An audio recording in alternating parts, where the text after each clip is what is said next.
Hello guys, my name is Marcin. I'm a Tiltrak system specialist at Headrail. In this video I'm going to show you step by step how to make Tiltrak 1000 split draw cord operated system. The very first step to make 1000 Tiltrak split draw cord operated Headrail is to determine how many runners we'll need for the blinds. We got to keep in mind that it's a split draw blind, so we'll need two types of runners for this system. The standard bunch of runners, which goes on the left hand side, and reverse type of runners, and this bunch will go on the right hand side here. But before we put it all together, like I said, we need to find out how many runners we're gonna need for it. It is really to establish that. Basically, what I'm gonna do, I'm gonna spread one bunch of runners alongside the Headrail here and count how many runners is needed here.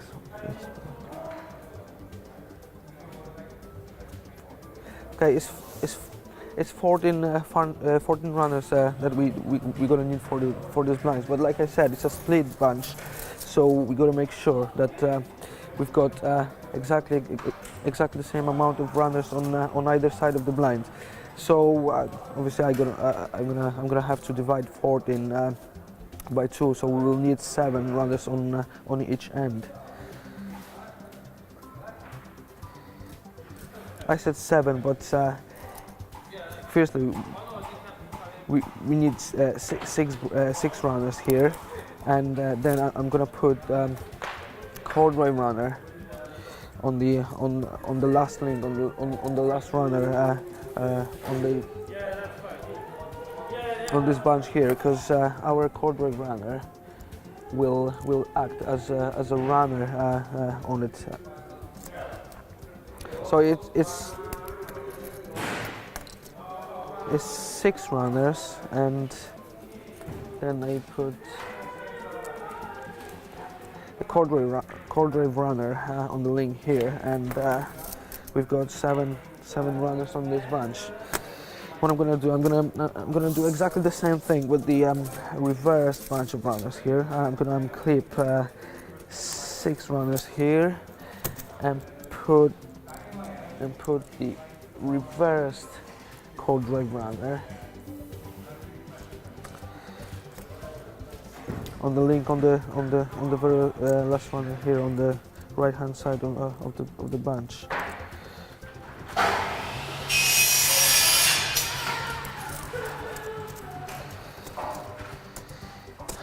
Then I'm putting the runners on the Tiltrak. The standard bunch of runners on the left hand side, and reverse bunch of runners on the right hand side.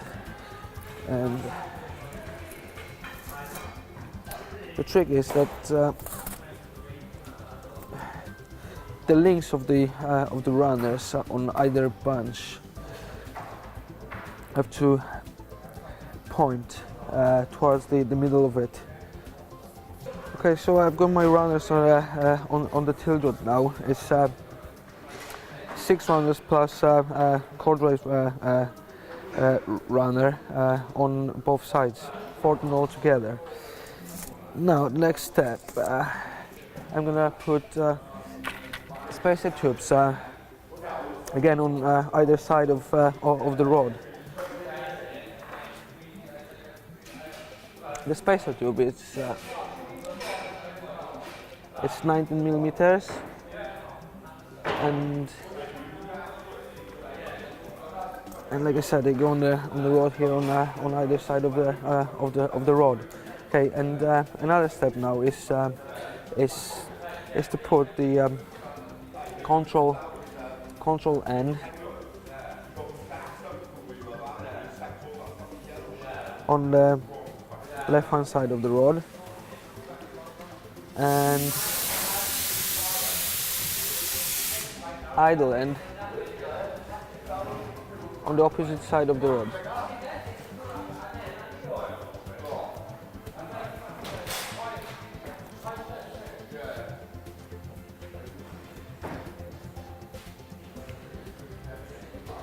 Okay, now I'm gonna string the blind.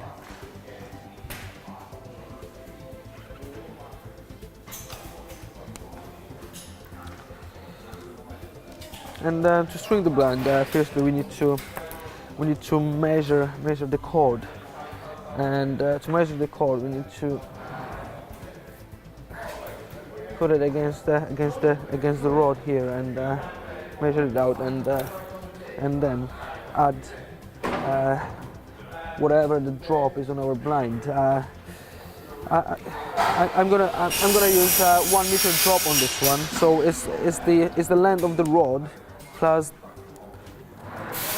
1 meter, and then I'm going to double the length of the cord over.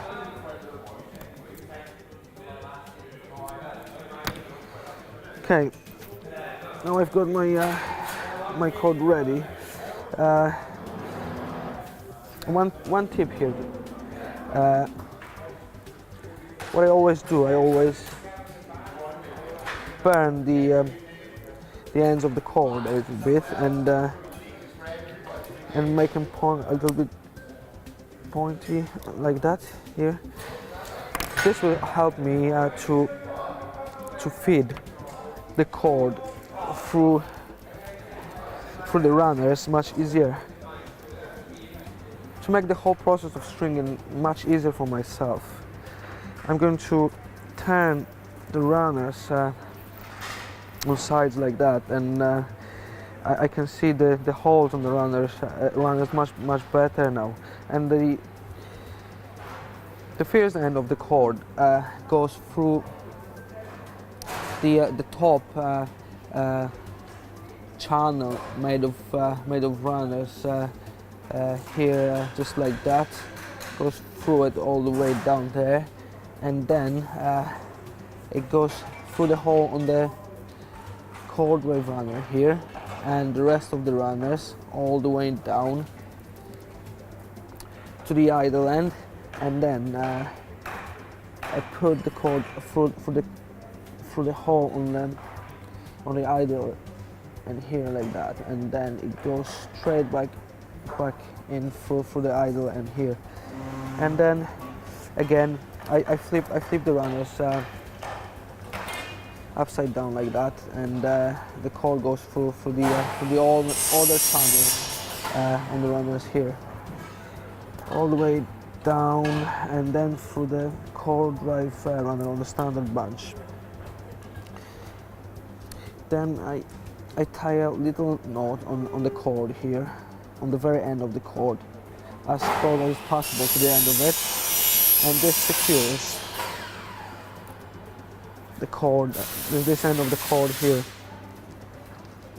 Okay, and the other end of the cord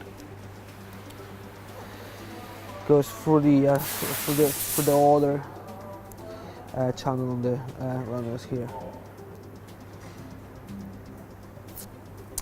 and then straight through the hole on the cord drive runner. And again, I tie a little knot on this end of the cord. Okay, so basically what I've done here is I made a loop on our blind here, and the loop closes on the cord drive runner on the standard bunch of runners here. Okay, so our stringing is done now. We can put all the runners on the rod into the headrail now.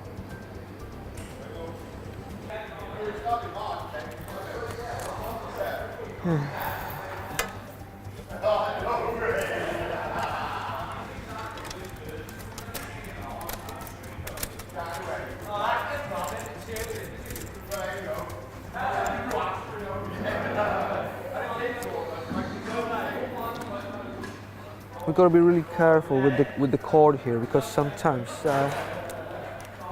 it gets twisted. So I put in the runners into the headrail, being very careful with it.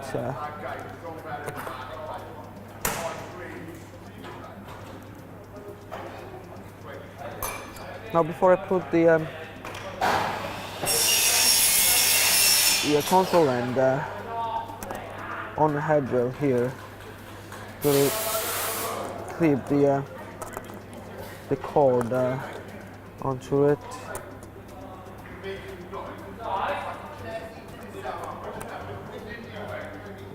Just like that.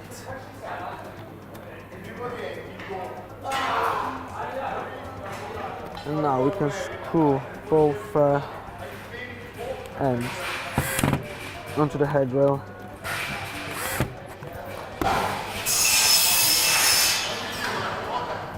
Making sure that the control end is flush. The top of it is flush with the headrail. Same thing on the other side.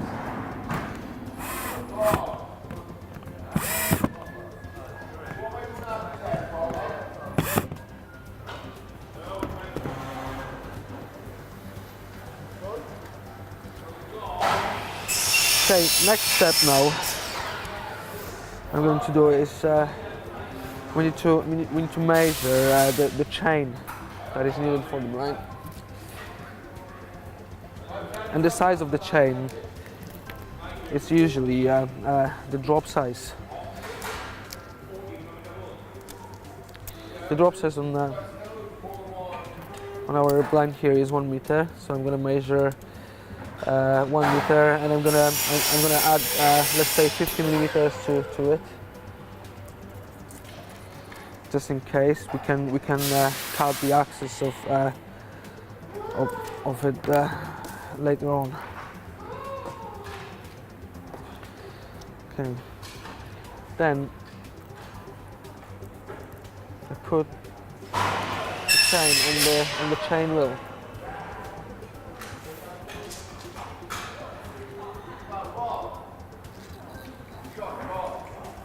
And putting it into control end.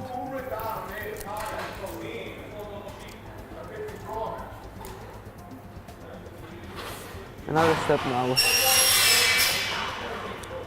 to put the control end cover on. It secures the cord and the chain on the control side.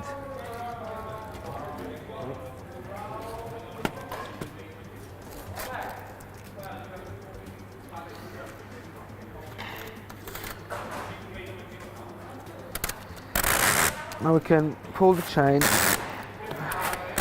one side and the other side and see if the runners are tilting. We can also make sure now if the runners are tilting evenly and get them all aligned. If I pull the if I pull the chain hard enough until it starts clicking, the runners will start aligning. Do that on both sides, just like that. And now we're sure that the runners are aligned. Okay. Now the next step is to secure the outer runners on either side of the blind. To do that, I'm going to use little plastic clear things called anchors.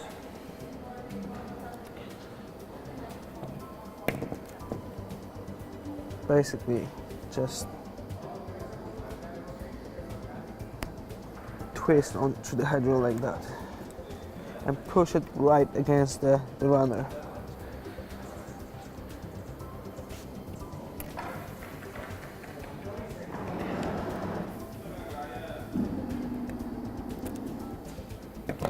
Okay.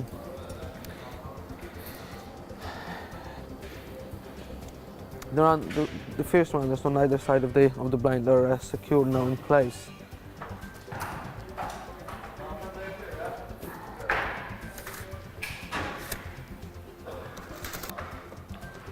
In the next step here, I'm going to join the loose ends of the chain with the chain connector.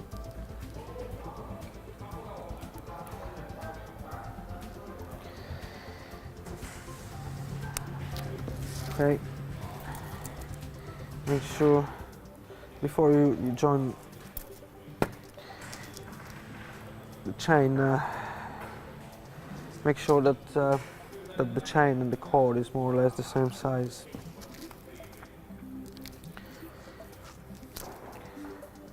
And now, in another step, I'm going to put a perma hold on the controls of our blind here.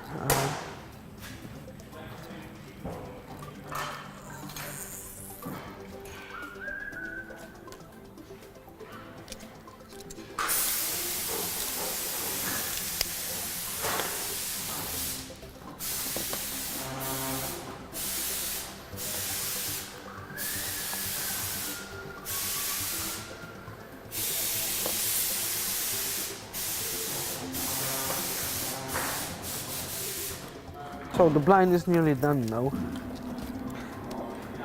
The very last step I'm going to do on this blind now is I'm going to make sure that when I pull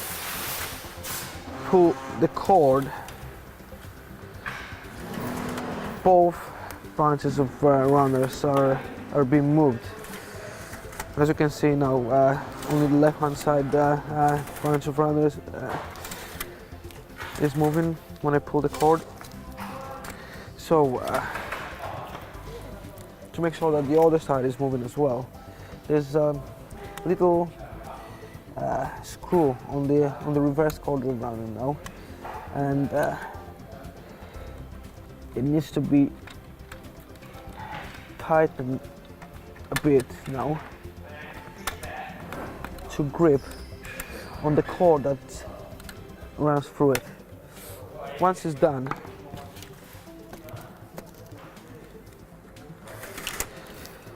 you should be able to move both branches of runners here.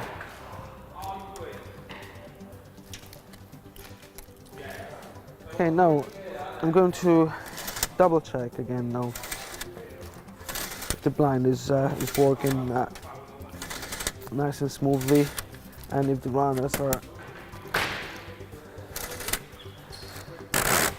turning okay as well.